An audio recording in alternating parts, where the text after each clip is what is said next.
Bene data rero reka nongeye mbasuhuze kandi mbifuriza amahoro y'Imana. Imana ibamugisha, Imana ibagirire neza, Imana ibahe imitima yanyu yifuza. Amazina rero ni Evangeliste Pierre. Aho tugiye gusangira ijambo ry'Imana riri mu gitabo cyo kubara ibice 23. Nidushake duhere ku murongo wa 7 kuko hari ikimana ihavugaho, hari ikimana ihashakaho, hari ikintu Imana ishaka ku buzima bwawe, hari ikintu Imana ishaka gukora gitandukanye n'ibyo abantu bashaka gukorera ubuzima bwawe. Nkuzana ijambo rivuga ngo Imana yaguhesheje umugisha. Bivuze ko nta muntu n'umwe ufite kukwambura uwo mugisha Imana yaguhesheje. Ibyakorwa byose, ibitambo byose batamba, baba bagiye mu bapfumu, icyo bakora cyose, yaba inzara yakurya, ariko nta muntu uzakwambura umugisha Imana yaguhaye, kuko uri umunyamugisha, uri umuntu ukomeye, uri umuntu utangaje, uri w'igitangaza ku Mana, uri umuntu udasanzwe ku Mana. Imana iguhesha umugisha. Turatangira n'ijambo riri mu kubara. Reka twegere Bibiliya, bari ku nshuti na Bibiliya, twegere Bibiliya dusome kubara 23 duhere wa ku murongo wa 7. Reka dusome twumve maze twanzike, Imana ibane namwe. Ku murongo wa 7 yavuze ngo aca umugani ahanura ati muri Aramu niho Baraki yankuye, umwami w'Imowabu, yankuye mu misozi y'Iburasirazuba, ati ngwino umvumire ubwoko bwa Yakobo, ngwino urakarire ubwoko bwa Isiraheli. Amen. 8 haravuze ngo navuma nte abo Imana itavumye, kandi narakarira nte abo Imana itarakariye. Amen. Ntago Balamu yari afite kurakara ab'Imana itarakariye. Amen. Ntago yavuma ab'Imana itavumye. Ndagira ngo nkubwire ngo nta muvumo, nta bantu bazakuvuma Imana itarakuvumye. Imana yaguhesheje umugisha. Amen. Uyu mugabo yari yahuye n'ibibazo bidasanzwe, atinya ubwoko bw'Abisiraheli. Ndagira ngo nkubwire ngo kubw'abanze bawe, kubwo kugutinya babone ejo hawe hazaza, iby'Imana igiye kugukora ndetse n'intambwe Imana igiye kuguteza, bizatuma ugira abanzi benshi, bizatuma nutera intambwe uzagira abanzi benshi. Haleluya. Ariko muri abo banzi benshi ntago bazakwifuriza ibyiza. Abenshi bazashaka kukuvuma, abenshi bazashaka kugusubiza inyuma, abenshi bazashaka kuguhagarika. Ariko ndagira ngo nkumenyeshe ngo umugambi w'Imana uracyari mugari imbere yawe.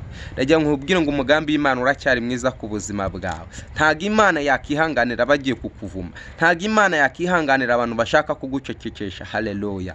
Imana ishimwe cyane. Abisiraheli, abana ba Yakobo, bari bavuye mu gihugu cya Egiputa. Amen. Muri iki gihugu cya Egiputa bari bavuyemo rero, bari bacitse, bari bavuye mu bwoko bwa Egiputa, Imana ibakuye mu bunyage, ibakuye mu mirimo y'ubucakara. Ngarika aba bagabo barangije bumva amateka n'amakuru y'iby'Imana ibakoreye, naho ibavanye ndetse naho ibajyanye.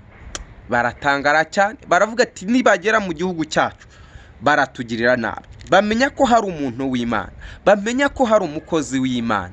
Baramubwira ati noneho rero ngwino utuvumire ubu bwoko bw'Imana, ngwino utuvumire ubu bwoko bwa Yakobo. Ariko haleluya, nta muntu ujya uvuma Imana itavumye, nta muntu ujya wambura umugisha w'Imana yahaye umugisha. Haleluya.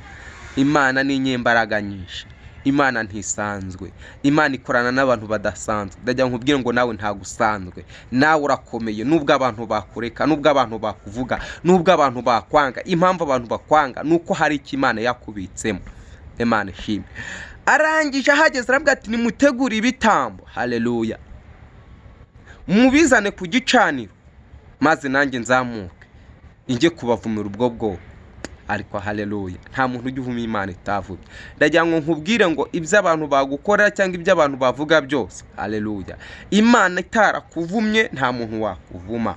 Imana igiye kuguhesha umugisha, ibintu byose birahagarara, abantu bose barahagarara, intambara zose zirahagarara. Uko byakomera kose Imana irigwatiriza, Imana ijya yishakira igitambo. Ngo barangije gushaka ibitambo, bamaze kugishyira hariya ku gicaniro, ngarazamuka aravuga ngo reka ngende hariya hirya wenda nkore n'Imana, ikimbwira nicyo ndaza nkakubwira. Haleluya. Ntago Imana izababwira ikintu kibi, Imana izakubwira ikintu cyiza. Ntago Imana izakora ikibi, Imana izakora ikintu cyiza. Imana yiteguye gukorana nawe ikintu cyiza, ntago Imana yiteguye gukora ikibi. Haleluya. Imana yamubwira ngo manuka wongere umusange. Imana ishimwe. Imana imushyiramo amagambo y'ubwenge. Ndagira ngo nkubwire ngo Imana yongere guha amagambo y'ubwenge. Ndagira ngo Imana iguhe irindi jambo ridasanzwe ku buzima bwawe. Niko Imana ikora. Imana ntabwo isanzwe. Imana iratangaje. Imana irahindura. Haleluya. Ngo barangije aca umugani ngahanura ngo muri Baramu niho yankuye. Aca umugani ku murongo wa 7 avuze ngo aca umugani ahanura ati Aramu ni muri Baraki yankuye umwami w'Imowabu. Imana ishimwe. Niho yamukuye aho ngaho aza ko kugira ngo avume ubwoko bw'Imana. Aramubwira ati niho yankuye. Amubwira ati mbese nabasha kurakarira nte ab'Imana itarakariye? Mbese nabasha kuvuma nte ab'Imana itavumye? Nta muntu uzakuvuma Imana itarakuvumye. Nta muntu uzakurakarira Imana itakurakariye. Nubwo abantu bakurakarira byarangira ubusa. Ubyo abantu bose bakora ku buzima bwa Imana ikwishimira byarangira ubusa. Urasabwa iki rero? Usabwa kuba inshuti n'Imana. Abantu baba inshuti n'Imana bagira amategeko n'amabwiriza bagenderaho. Amen. Nukuba abakristo, nukuba icyaremwe gishya. Imana ishimwe cyane. Nukuba ubwoko bw'Imana.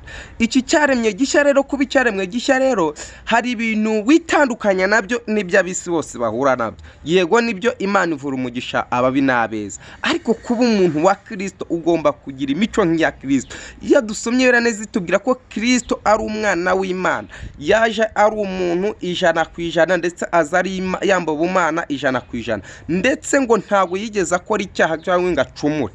Amen. Ugomba kugera ikirenge mu cya Kristo rero, ukirinda bya bindi by'abanyamahanga bifuza, iby'ibisi bifuza. Yega amafaranga ni meza, iby'isi ni byiza, ariko icyambere iyo dutunze Kristo muri twebwe biruta ibindi byose. Turahambaye, urakomeye, uri umuntu udasanzwe. Ku isi tuhamara igihe gitoya ndetse tuhamara umwanya mutoya, cyane ko ku isi tutayibamo aho ku isi tuyicamo. Iyo duca ahantu cyangwa se turimo turagenda, mu gihe dufite urugendo, hari ibintu tugomba kwitwaza. Tugomba kwitwaza impamba, tugomba ndetse guhora dukeye. Iyo ugiye kuva mu rugo ukagenda, hari uburyo ukaraba, ukisiga, ukambara, ukayirwa, mbese ukagenda mu nzira umeze neza. Nk'umukristo rero uri ku isi ugomba kugira izo gahunda zose, ukambara, ukisiga, ugasa neza, ukitwaza n'impamba muri uru rugendo. Kubera ko utazaba ku isi rero, ugomba kugira ingeso nziza zikakuranga ku manywa na nijoro. Imico myiza, imyitwarire myiza, urugero rwiza mu bo muhura nabo mubonana na mu bo mugendana. Amen.